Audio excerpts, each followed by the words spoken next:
And as we drove through the Libyan desert, picture it, in a convoy by then 5 miles long, headed for Gaza, I knew that this was history in the making. And we battled through Al-Arish again. Al-Arish, I dream of it. It's a nightmare. And we reached Gaza, and we were all very proud of ourselves.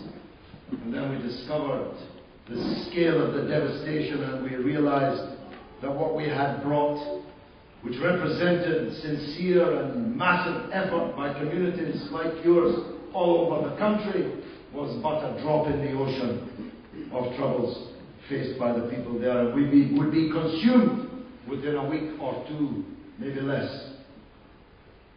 And then I met a little girl, aged 9,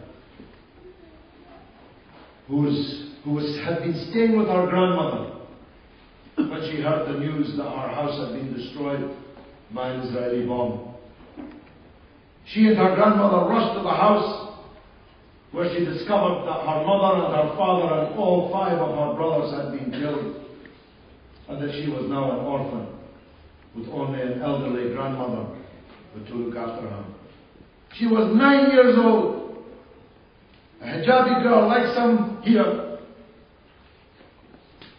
But out of the mouth of babes, this 9-year-old girl asked me the following questions. She said, where is this great Arab world that they teach us about in school? Where is this ummah that they teach us about in school? Why did they leave us alone? Why did they leave us to face all of this alone? What did we do to deserve to be left to face this alone? Why did nobody come to our side? She repeated this twice, but the second time to the back of my head, for I could not gaze upon her tears or listen directly to her words.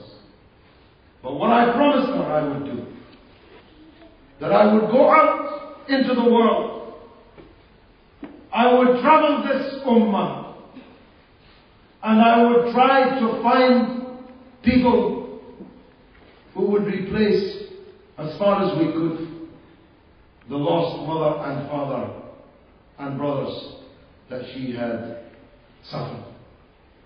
That we would not leave her alone. That we would never leave her alone again. That we would do everything that we could to come to the side of her and all the others like her. And so on the 4th of July, I led the American convoy. Again, hundreds of American citizens, vehicles, millions of dollars on another odyssey through the Sinai into Gaza again. And the 3rd convoy, which was an international convoy, which left from London, but which was joined by 18 different countries, the most important of which was Turkey. And here I make this point for those of you who are following it in the news. How lucky is Turkey to have a Prime Minister like Tayyip Erdogan? How lucky! How I wish that we had a Prime Minister like Erdogan. How I wish all the Muslim countries had a Prime Minister like Erdogan. I mention it because they've just arrested 45 military officers who are planning the assassination of Erdogan. May God protect him. Amen. May God protect him. Amen. May God protect Erdogan. Amen.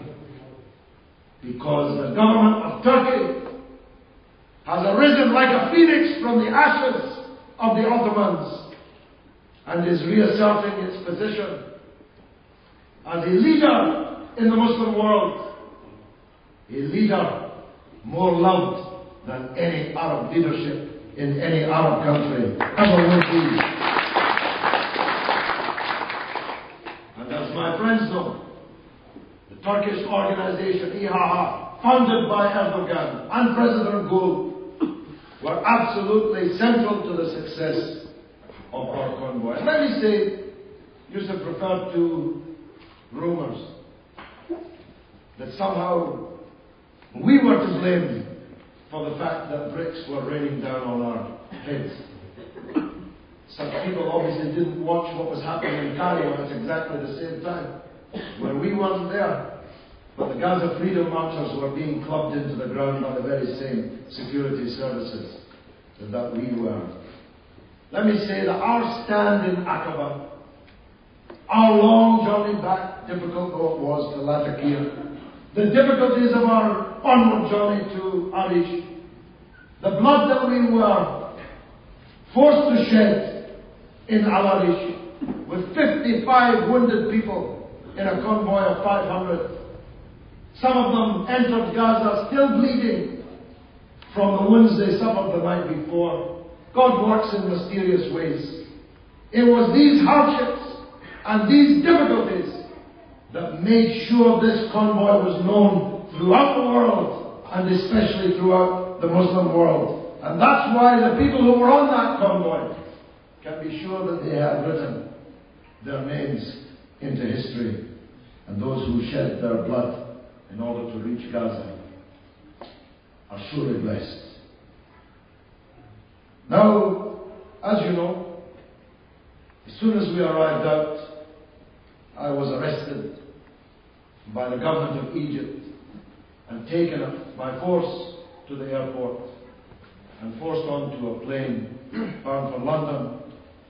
And as I entered the plane, an Egyptian official stepped forward to say that I was now persona non grata in Egypt. For those of you like me, without the benefit of a classical education, I have a translation. Persona non grata means a person without status. Well, of one thing in life I'm sure. I have more status in Egypt than the tin pot tyrant dictator.